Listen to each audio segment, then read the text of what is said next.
केमती अच्छा सांग मैंने आज बढ़िया बढ़िया टिप अच्छी वीडियो को जमा भी स्किप न करी देखिए ना भल भल टिप सब मिस करेंगे घर जिते बड़ कम हो जदि ये टिप गुड़ा फॉलो करवा से कम आमको बहुत सहज लगे। नमस्कार कुकुइथ मुचना चैनल को बहुत बहुत स्वागत। प्रथम टिप रे देखा चाहे कहीं मु पाउडर पकेली ये गोटे ग्लास पानी देदेली पैन बसैकी 2 चम्मच चाह पकईदेली आपको 2 मिनिट पर्यंत भल भाव फुटा देवा संपूर्ण जिते भल भाव फुटी सार से आम देदेबा कि बास्ना पाउडर माने मुझे देदेची पॉन्ड्स पाउडर आपण पाखे जेकोसी माने मुहर लगेवा जो पाउडर थी टेलकम पाउडर ताकू आप देदेवे जमा भी बेसी देवेनि एबे 2-3 थर जमा छिंचीदेवे नहीं आसबे गैस रू ओह्लैकी एमती भाव में छाणी नेबे। और ये जो चाह पत्ती रहा चाह पत्ती को जमा भी फिंगेनि कौन गचर देदेवे तापर ये चाह पानी टी आम ठंडा हवा दबा ठंडा हो सारा पर जेकोसी स्प्रे बोतल रे आनिक भरवा मो पाखे छोट बोतलटा भल स्प्रे होता से मुझे भरली स्प्रे बड़ बोतल अच्छी किंतु सेटा मोर खराब हो जाए होनी तो ये ही बहुत बढ़िया स्प्रे होली मुझे छोट हो पछे मुझे भरीदेली स्प्रे कर सारी जो सरीज पुणी आउ टे ओजाड़देवी। तो देखो ये जेकोसी काच जिनस एथे सफा करें बढ़िया सफा हम ये आईना उपरे स्प्रे करके आग देखा विश्वास करंतु एते बढ़िया सफा हो जाए भाभी भी पारे जमा भी बेसी समय लगुनि। ये देखो मुझे चश्मा सफा करदे चश्मा स्क्राच पड़ी था पिंधला बेले झपसा झपसा देखा जाए था तो सेमती आउ देखा हेनी ए सफा करदे बढ़िया भाव में सफा हो सफा करके जो पिंधे देखिए बहुत बढ़िया देखा हे केमी गोटे झपसा झपसा देखला भाया देखा जाए चश्माटी सेमती आउ देखा हेनी बढ़िया भाव में देखा हे। तो आपको आम आउ कौ कम लगे पार कबाट झरकार जो काच दिहई थाए से काच गुड़ाक बहुत असना होता है केमती गोटे देखा जाए झपसा झपसा ताकू आम सफा कर बढ़िया भाव में देखा क्लीयर पूरा होमती भाव में काचर स्प्रे करदे आउ ताकू भल भाव में गोटे कपड़ा पोछीदबा केवल झरकार काचरे पकेबे काठ जो थी काठरे पकेबेनि जदि प्लास्टिक थी प्लास्टिक रे पकेबे ना काठ जिनस पकेले काले कलर फलर छाड़ी से केवल काचरे देकी सफा करें। झरका काचटी सफा कला बेले ये कथाटा निश्चय ध्यान देवे जमा भी काठ उपर पकेबेनि केवल काच उपर पकईकी सफा करेंगे। ये देखो काचटी केते सफा देखाला।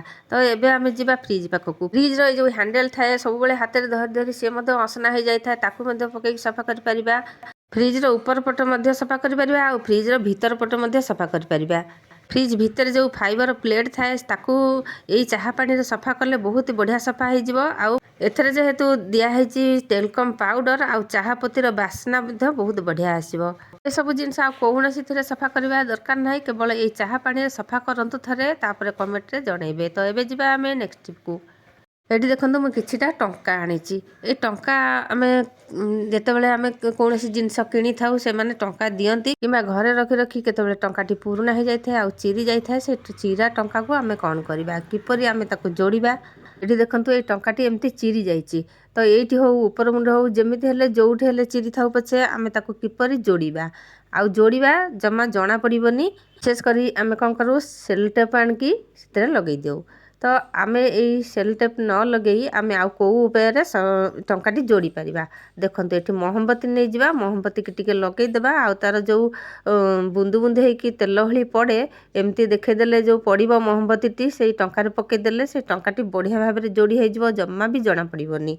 ये देखो मुझे करुच्ची सेमती ही करदे देखिए टंकाटी आपंकर जोड़ी हो जमा भी सेल टेप लगेगा पड़ोनी आउ जहाँ देवे से जमा भी जापर ये टंकाटी चिरी थी आ जोड़ा होली टंकाटा चिरी जाइए बहुत मन दुख हुए ना।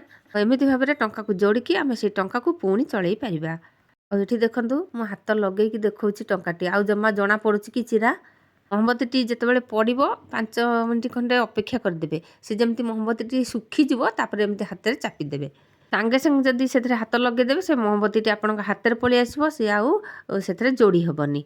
यही टिप्टा आपको निश्चय पसंद आसी जदि पसंद आसी निश्चय गोटे लाइक देवे। तो ये जावा आम नेक्स्ट टिप को वीडियो को जमा भी स्किप करंतुनी बहुत भल भल टिप्स अच्छी मिस होठी मुझे गली बाउले टिके क्षीर आम घरे जिते सुना जिनस अच्छी से सब लगे लगे सब व्यवहार करके मली हो जाए तो आम ताक बढ़िया भाव में सफा करवा केमती टिके क्षीर नहीं जावा आउ ये देखो मुझे नहीं गली कान फुल क्षीर रे पकेली आउ चूड़ी क्षीर रे टिके बुड़े देवा तापर एथे देदेबा टिके हलदी बेसी हलदी जमा भी दरकार ना 2 चमचा पाखापाखि हलदी एथे पकଉଛି मु ହଳଦୀ ଦେଇ ସାରିକି ଆଉ ଟିକେ ସମୟ ଏଥିରେ ବୁଡ଼େଇକି ରଖିଦେବା। ତାପରେ ଏମିତି ଗୋଟେ ବ୍ରସ୍ ଆଣିକି ଘଷି ନେବା। ଜୋର ଜୋର ଜମା ବି ଘଷିବେନି, କାରଣ ସୁନା ଜିନିଷଟା ତ କେବଳ ହାଲକା ହାଲକା ଘଷିଦେଲେ ଉପରେ ଯେଉଁ ମଳିଗୁଡ଼ା ଲାଗିଥାଏ ସେଇଟା ବାହାରିଯାଏ, ଆଉ ଭଲ ଭାବରେ ସଫା ହେଇଗଲେ ଭଲ ଚିକଚିକ ଦେଖାଯାଏ। ଆମ ଆଈ ଜେଜେମା ମାନେ ଯେତେବେଳେ ଆଗେ ସୁନା ସଫା କରିବାକୁ ଚାହୁଁଥିଲେ ତ ଘରେ ସଫା କରିବାକୁ ଚାହୁଁଥିଲେ ଏମିତି ହିଁ ସଫା କରନ୍ତି। ବଣିଆକୁ ଯଦି ଆମେ ସୁନା ଜିନିଷ ବାରମ୍ବାର ସଫା କରିବାକୁ ଦେବା, ସେ ଯେଉଁ କେମିକାଲ ଜିନିଷଟି ସେଥିରେ ମିଶାଇଥାନ୍ତି ସେ କ'ଣ ହୁଏ ନା ସୁନା ଜିନିଷଟି କଳା ପଡ଼ିଯାଏ, ନହେଲେ ସୁନା କେଉଁ ବାଟରେ ହେଲେ ଉଡ଼ିଯାଏ, ଆପଣଙ୍କୁ ଜମା ଜଣା ପଡ଼ିବନି, ଆଉ ସୁନା ଲସ୍ ହେବା କଥା ହିଁ ହେବ। ତ ସେଥିପାଇଁ ଆମେ ଘରେ ସଫା କରିବା ନିହାତି ଦରକାର। ଏଇଠି ଦେଖନ୍ତୁ ସୁନା ଜିନିଷଟି ବଢ଼ିଆ ଭାବରେ ସଫା ହେଇଯାଇଛି। ଧୋଇକି ମୁଁ ଦେଖାଉଛି। ଏତେ ସୁନ୍ଦର ଘରେ ଯଦି ଆମେ ସଫା କରିପାରିବା, ଯଦି ସଫା ହେଇଯିବ ସୁନାଟି, କାହିଁକି ବଣିଆ ପାଖକୁ ଦେବା ଆଉ ସୁନାକୁ ଲସ୍ କରିବା। ଯଦି ଏମିତି ଭାବରେ ସଫା ନ କରିବେ, ବାସନ ମଜା ଲିକ୍ୱିଡ଼ ଟିକେ ନେଇଯିବେ, ସେ ଲିକ୍ୱିଡ଼ ଟିକେ ମାରିଦେବେ, ବ୍ରସ୍ ଟିକେ ମାରିଦେବେ, ସଫା ହେଇଯିବ। ମୁଁ ଭୁଲରେ ବି ସୁନା ଜିନିଷକୁ ବଣିଆ ପାଖକୁ ଦିଏନି, ଘରେ ଏମିତି ଭାବରେ ସଫା କରେ। ଏବେ ଯିବା ନେକ୍ସଟ ଟିପ୍କୁ। ଏଠି ଦେଖିପାରୁଥିବେ ଗ୍ୟାସ୍ ସିଲିଣ୍ଡରଟି ଥୋଇକି କେତେ ଅସନା ହେଇଯାଇଛି, ଆଉ ଚିହ୍ନ ମଧ୍ୟ ହେଇଯାଇଛି। ଏଇ ପ୍ରୋବ୍ଲେମର ସଲ୍ୟୁସନ୍ ପାଇଁ ମୁଁ ଆଗରୁ 2ଟା ଉପାୟ କହିଥିଲି, ଏବେ ପୁଣି ଆଉ ଗୋଟେ କହୁଛି। ଘରକୁ ତ ଆମେ ସ୍ତ୍ରୀ ଲୋକମାନେ ଏମିତି ଟିକିଲି ପ୍ୟାକେଟ୍ ଆଣୁଛେ, ଆଉ ଏଇ ଟିକିଲି ପ୍ୟାକେଟ୍ ଗୁଡ଼ା ବଢ଼ିଆ ମୋଟା ଥାଏ, ମାନେ ତାର ପଟି ଗୁଡ଼ା ଭଲ ମୋଟା ଥାଏ। ଟିକିଲି ତ ସରିଯାଏ ତ ଆମେ ତାକୁ ଫୋପାଡ଼ି ଦେଉ। ଯେତେବେଳେ ଟିକିଲି ସରିଯିବ ଜମା ବି ଫୋପାଡ଼ିବେନି, ରଖିଥିବେ। 2ଟା ହେଉ 3-4ଟା ହେଉ, 3ଟା ନିହାତି ଦେବାକୁ ପଡ଼ିବ। 3ଟା ହେଉ 4ଟା ହେଉ ରଖିଥିବେ, ଏମିତି ସିଲିଣ୍ଡର ତଳେ ଦେଇଦେବେ। ଆଉ ସିଲିଣ୍ଡରକୁ ଯେତେ ଆମେ ଟାଣିଲେ ବି ସେ ପଟିଟି ତାରି ସହିତ ଟାଣି ହେଇକି ଆସିବ, ଚିହ୍ନ ବି ହେବନି। ଯେଉଁଠି ରଖିଥିବା ସେଠି ମଧ୍ୟ ଚିହ୍ନ ହେବନି। ଯଦି ଆକୁ 2-3ଟା ଲେଖା ଯୋଡ଼ିକି ଦେଇଦେବା ସେ ଆହୁରି ବଢ଼ିଆ ହେବ। ଛୋଟ ଛୋଟ ଟିପ୍ସ ନା, କିନ୍ତୁ ଆମର ବହୁତ ବଡ଼ ବଡ଼ ସମାଧାନ କରିଦିଏ। ଏବେ ଯିବା ଆମେ ନେକ୍ସଟ ଟିପ୍କୁ। ଏଇ ଟିପ୍ ହେଲା ସବୁଠୁ ଇମ୍ପୋର୍ଟାଣ୍ଟ ଟିପ୍ ଆଉ ବଢ଼ିଆ ଟିପ୍ଟେ। ଏମିତି ଗୋଟେ ନେଇଯିବା କଂସା, ବଡ଼ କଂସାଟେ ନେଇଯିବା, ହଳଦୀ 1 ଚାମଚ ଦେଇଦେବା, ଆଉ ଡିଟର୍ଜେଣ୍ଟ ପାଉଡ଼ର 1 ଚାମଚ ଦେଇଦେବା, ବଡ଼ ଚାମଚରେ ଦେବେ। ଆଉ 1 ଗ୍ଲାସ୍ ପାଣି ଦେଇଦେବେ କିମ୍ବା 1.5 ଗ୍ଲାସ୍ ପାଣି ଦେଇଦେବେ, ଭଲ ଭାବରେ ମିଶାଇ ଦେବେ। ଏଇ ଯେଉଁ ଉପାୟଟି କହୁଛି ସମସ୍ତେ ନିହାତି କରିବା ଉଚିତ। ଗୋଳିଲା ପରେ ଡିଟର୍ଜେଣ୍ଟ ପାଉଡ଼ର ଯେତେବେଳେ ମିଶିଯିବ, ଆମେ ନେଇକି ଟିକେ ଗ୍ୟାସ୍ରେ ବସାଇଦେବା। ସେ ଯେତେବେଳେ ପୁରା ତାତିଯିବ, ମାନେ ଫୁଟିଲା ଭଳିଆ ହେଇଯିବ, ତାକୁ ଆମେ ନେଇ ଆସିବା। ଆମ ଘରେ ଯେଉଁ ସିଙ୍ଗ ଅଛି ତା ଦେହରେ ଆମେ ଢାଳିଦେବା। ଯଦି ସିଙ୍ଗ ନଥାଏ, ଯେମିତି ହେଲେ ବାହାରେ ନଳା ଭଳିଆ ଥିବ, ସେଠି ମଧ୍ୟ ଢାଳିପାରିବା। ଆଉ ଏଠି ଦେଖନ୍ତୁ ମୁଁ ନେଇ ଆସୁଛି ଚିମୁଟାରେ ଧରିକି। ଆମ ଘରେ ଅଗଣା ଭିତରେ ଏମିତି ଅଛି, କରିଛନ୍ତି ସିମେଣ୍ଟର ଯେଉଁ କୁଣ୍ଡ ଭଳିଆ କରିଛନ୍ତି, ସେଠି ବାସନ ମଜାମଜି ହୁଏ, ତ ସେଠି ନିହାତି ଆକୁ ପକାଇବା ଦରକାର। ମୁଁ ଏଇଭଳି ଭାବରେ କରିକି 2-3 ଦିନେ ଥରେ ଲେଖା ମୁଁ ଏମିତି ଗରମ ପାଣି କରିକି ହଳଦୀ ଆଉ ଡିଟର୍ଜେଣ୍ଟ ପାଉଡ଼ର ମିଶାଇକି ଏମିତି ପକାଇଦିଏ।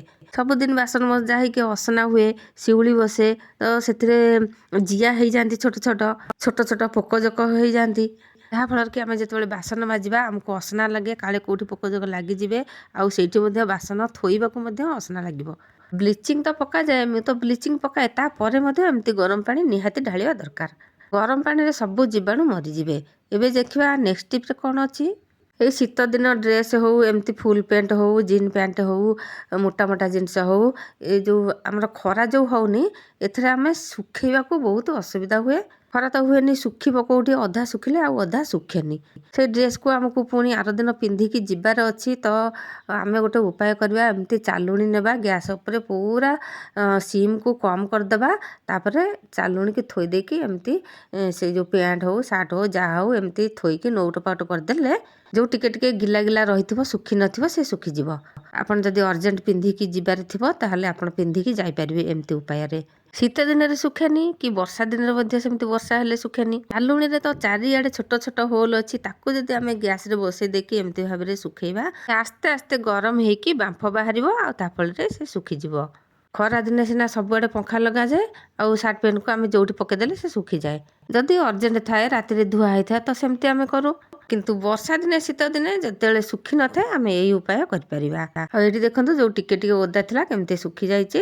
ଏବେ ଆମେ ଯିବା ନେକ୍ସଟ ଟିପ୍କୁ। ଶାଢ଼ୀ ଆମେ ରଖୁଛେ, ଭାଙ୍ଗି ଭୁଙ୍ଗିକି ରଖୁଛେ ଗଡ଼ରେଜରେ।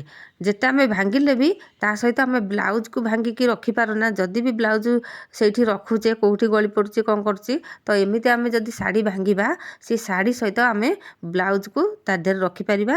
ପୁରା ସାଇଜ୍ କରିକି ରଖିଦେଇଥିବା ଯେ ଆମକୁ ଜମା ବି ଖୋଜିବାକୁ ପଡ଼ିବନି। ଏମିତି ଦେଖନ୍ତୁ ଶାଢ଼ୀକୁ ଆମେ ଫୋଲ୍ଡ କରିବା। ଏମିତି ଯଦି ଆମେ ଶାଢ଼ୀକୁ ଫୋଲ୍ଡ କରିକି ରଖିବା ଆମକୁ ଜାଗା ବେଶୀ ଦରକାର ହେବନି ଆଉ ଖୋଜିବାକୁ ମଧ୍ୟ ପଡ଼ିବନି। ବହୁତ ସାରା ଶାଢ଼ୀ ଅଳ୍ପ ଜାଗାରେ ରହିପାରିବ। ନା ବ୍ଲାଉଜ ଖୋଜିବା ନା ଶାଢ଼ୀ ଖୋଜିବା, ଗୋଟେ ଜାଗାରେ ଥିବ ଆମେ ଯେତେବେଳେ ଚାହିଁବା ସେତେବେଳେ ସାଙ୍ଗେ ସାଙ୍ଗେ ଆଣିପାରିବା। ସାଙ୍ଗମାନେ ଆଜିର ଟିପ୍ କେମିତି ଲାଗିଲା ନିଶ୍ଚୟ କମେଣ୍ଟରେ ଜଣାଇବେ। ଆଉ ଚ୍ୟାନେଲରେ ଯଦି ନୂଆ ଅଛନ୍ତି ପ୍ଲିଜ୍ ସବସ୍କ୍ରାଇବ୍ କରିନେବେ। ପାଖରେ ଥିବା ବେଲ୍ ବଟନରେ ଦବାଇ ଅଲ୍ରେ ମଧ୍ୟ ସିଲେକ୍ଟ କରିବେ, ଯାହାଫଳରେ କି ମୁଁ ଆଗକୁ ଯେଉଁ ଭିଡ଼ିଓ ପକାଇବି ଆପଣଙ୍କ ପାଖରେ ସର୍ବପ୍ରଥମେ ପହଞ୍ଚି ପାରିବ। ମୁଁ ପୁଣି ଆଗକୁ ଆସିବି ଏମିତି ନୂଆ ନୂଆ ଟିପ୍ ନେଇ। ସେ ପର୍ଯ୍ୟନ୍ତ ରହୁଛି। ଜୟ ଜଗନ୍ନାଥ। Thanks for watching.